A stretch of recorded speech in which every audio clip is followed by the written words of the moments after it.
तो हेलो दोस्तों, कैसे हो आप सभी। तो जैसा कि आप लोग देख पा रहे हैं जीएस गुजर की क्लास।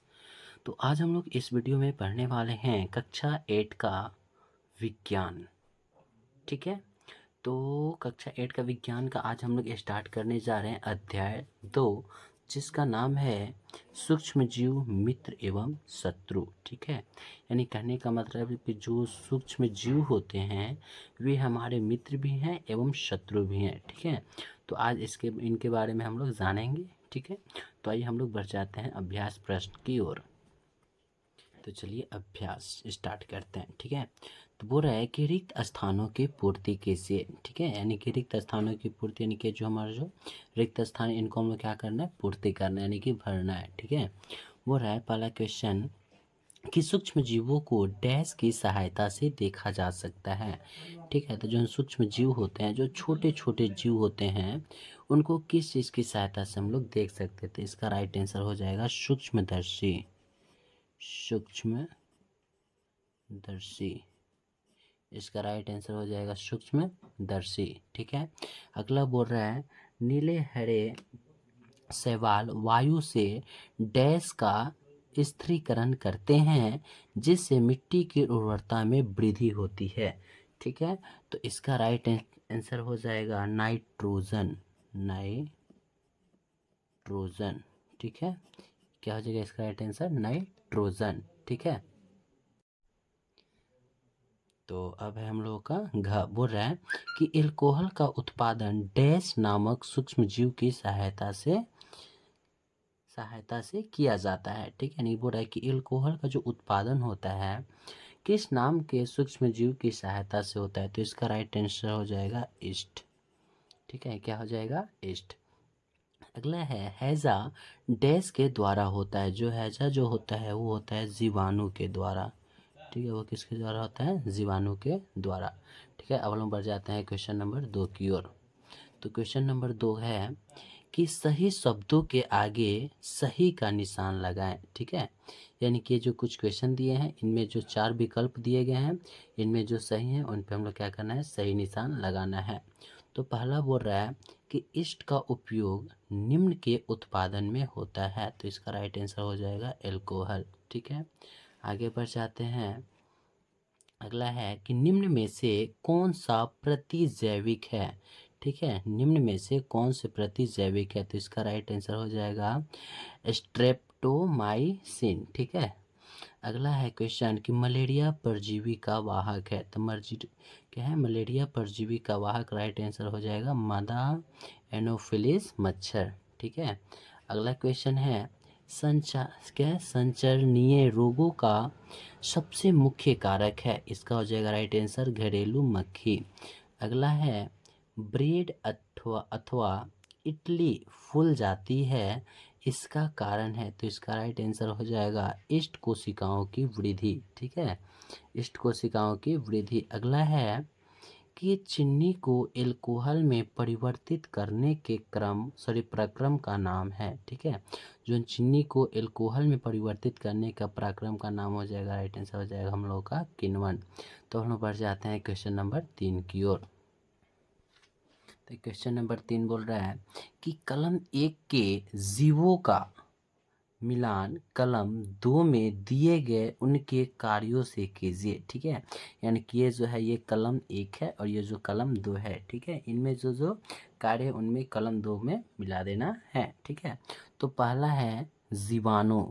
पहला क्या है, जीवाणु। तो जीवाणु चला जाएगा आपका हैजा का कारक। ठीक है, हैजा का कारक में चला जाएगा। अगला है राइजोबियम। तो जो राइजोबियम है ये हो जाएगा आपका नाइट्रोजन स्थिरीकरण। नाइट्रोजन स्थिरीकरण। अगला है लैक्टोबैसिलस। ठीक है, लैक्टोबैसिलस ये चला जाएगा आपका दही का जमना। लैक्टोबैसिलस का जो कार्य है वो दही का जमाना है। अगला क्या है, ईस्ट। तो ईस्ट आपका चला जाएगा ब्रेड की बेकिंग में। ठीक है, अगला है एक प्रोटोजोआ। तो एक प्रोटोजोआ आपका चला जाएगा मलेरिया का कारक। ठीक है, मलेरिया का कारक। और जो अगला है एक एक विषाणु, तो ये चला जाएगा आपका एड्स का कारक। ठीक है, तो आई होप आप लोगों को क्वेश्चन नंबर 3 भी बहुत अच्छे से समझ में आया होगा। तो अब हम लोग बढ़ जाते हैं क्वेश्चन नंबर 4 की ओर। तो क्वेश्चन नंबर 4 है, क्या सूक्ष्म जीव बिना यंत्र की सहायता से देखे जा सकते हैं? यदि नहीं तो वे कैसे देखे जा सकते हैं? ठीक है, यानी कि जो सूक्ष्म जीव होते हैं, जो सूक्ष्म यानी कि छोटे जीव होते हैं, क्या उनको यंत्रों की सहायता से देखे जा सकते हैं? यदि नहीं तो वे कैसे देखे जा सकते हैं? तो ठीक है, तो इसका राइट आंसर हो जाएगा हम लोगों का, आइए देख लेते हैं। तो इसका राइट आंसर है नहीं, सूक्ष्म जीवों को हम बिना सूक्ष्मदर्शी यंत्र की सहायता से नहीं देख सकते हैं, क्योंकि सूक्ष्मदर्शी आकार में बहुत छोटे होते हैं। सूक्ष्म जीवों को हम केवल सूक्ष्मदर्शी नामक यंत्र की सहायता से ही देख सकते हैं। ठीक है, तो आइए अब हम लोग बढ़ जाते हैं क्वेश्चन नंबर 5 की ओर। तो क्वेश्चन नंबर 5 है कि सूक्ष्म जीवों के मुख्य वर्ग कौन कौन से हैं? ठीक है, जो सूक्ष्म जीव के मुख्य वर्ग हैं वो कौन कौन से हैं? तो आइए इसका भी आंसर हम लोग जान लेते हैं। तो इसका आंसर हो जाएगा, सूक्ष्म जीवों को 4 मुख्य वर्गों में बांटा जा सकता है। ठीक है, जो सूक्ष्म जीव होते हैं उनको 4 मुख्य वर्गों में बांट सकते हैं। पहला जीवाणु। ठीक है, तो जीवाणु में क्या क्या आ जाते हैं? स्पाइटल जीवाणु और क्या होता है? छरनुमा जीवाणु। ठीक है, अगला वर्ग है इसका कवक। ठीक है, तो कवक में आ जाते हैं एस्परजिलस और पेनिसिलियम। ठीक है, अगला है 3 नंबर प्रोटोजोआ। तो प्रोटोजोआ में आ जाते हैं आपका अमीबा, पैरामीशियम। ठीक है, अगला है शैवाल। तो शैवाल में आ जाते हैं क्लेमाइडोमोनास और गाइड। ठीक है, तो अब हम लोग बढ़ जाते हैं क्वेश्चन नंबर 6 की ओर। तो क्वेश्चन नंबर 6 है कि वायुमंडलीय नाइट्रोजन का मिट्टी में स्थिरीकरण करने वाले सूक्ष्म जीवों के नाम लिखिए। तो इसका बहुत ही ज़बरदस्त आंसर है, आइए देख लेते हैं। इसका आंसर है राइजोबियम तथा नीले हरे शैवाल। ठीक है, इसका राइट आंसर हो जाएंगे। आगे बढ़ जाते हैं क्वेश्चन नंबर 7 की ओर।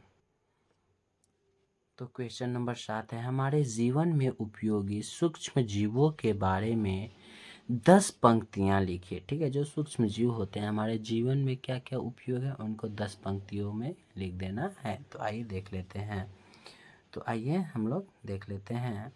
पहला है कि जीवाणु का इस्तेमाल ब्रेड, दही एवं केक आदि बनाने में किया जाता है।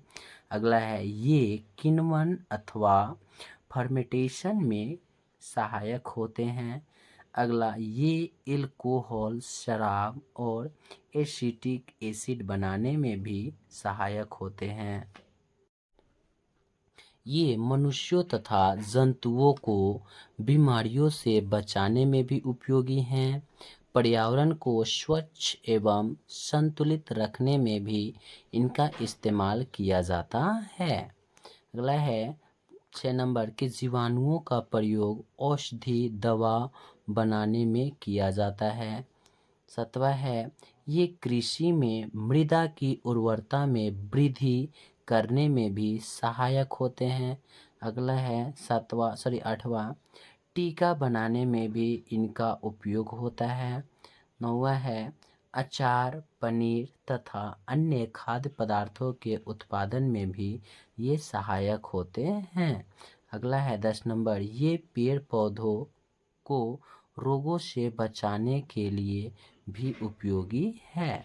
तो ठीक है, अब हम लोग बढ़ जाते हैं क्वेश्चन नंबर 8 की ओर। तो अब बढ़ जाते हैं क्वेश्चन नंबर 8 की ओर। बोल रहा है कि सूक्ष्म जीवों द्वारा होने वाली हानियों का विवरण कीजिए। ठीक है, तो आइए इसका भी आंसर हम लोग जान लेते हैं।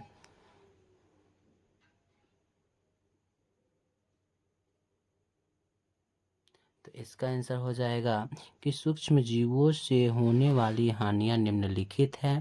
पहला हो जाएगा, कुछ जीवाणु पौधे एवं खाद्यान्नों को नष्ट कर देते हैं। ठीक है। अगला है कुछ जीवाणु मनुष्य एवं पौधे में रोग उत्पन्न कर सकते हैं। अगला है कुछ जीवाणु भूमि की नाइट्रेट को नाइट्रोजन में बदलकर भूमि की उपजाऊ शक्ति कम कर देते हैं।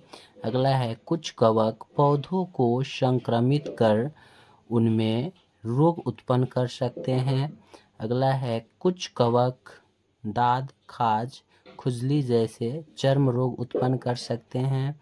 अगला है कुछ कवक खाद्य पदार्थों को विषाक्त बनाकर नष्ट कर देते हैं। ठीक है। अगला देख लेते हैं 8 नंबर बोल रहा है कि कुछ कवक हमारे चमड़े एवं लकड़ी तथा खाने के सामान को नष्ट कर देते हैं। ठीक है। तो अब हम लोग बढ़ जाते हैं क्वेश्चन नंबर 9 की ओर। तो क्वेश्चन नंबर 9 है प्रतिजैविक क्या है। प्रतिजैविक लेते समय कौन सी सावधानियां रखनी चाहिए।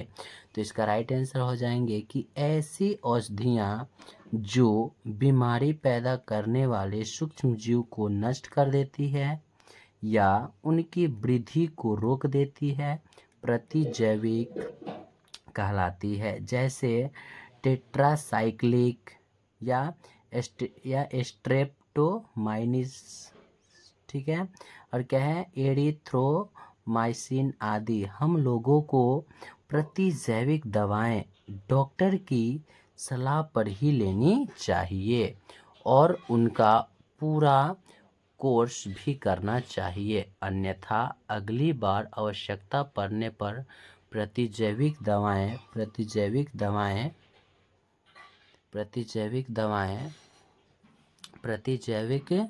दवाएं उतनी असरदार नहीं होगी। ठीक है।